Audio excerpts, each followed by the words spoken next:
আজ শনিবার ফলহারিণী কালী অমাবস্যা। সকাল থেকে অপেক্ষা করে আছি কখন বিকেল হবে, রেডি হয়ে যাব কালীবাড়ি, কালী মায়ের পুজো দিতে। আমি রেডি হয়ে গেছি, তখনও দেখি সুমন্ত রেডি হয়নি।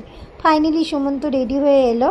এরপর দুজনে মিলে বেরিয়ে পড়লাম কালীবাড়ি যাওয়ার জন্য। রাস্তায় খুবই ট্রাফিক ছিল। মোটামুটি 1 ঘন্টা পরে আমরা পৌঁছালাম নয়ডা কালীবাড়ি। তারপর আমি তো ছুটতে ছুটতে উপরে উঠেছি, কারণ আমি ভেবেছি মোটামুটি হয়তো পুজো শেষই হয়ে গেছে।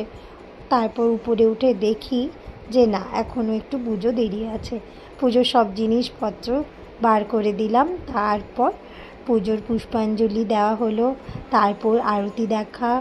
তো আসলে আমরা যারা বাইরে থাকি তাদের কাছে কালীবাড়ি একটা ইমোশনের জায়গা। এখানেই দুর্গা পুজো, কালী পুজো, লক্ষ্মী পুজো, সরস্বতী পুজো সব কিছু বাঙালিদের নিয়মকানুন মেনে হয় আর কি।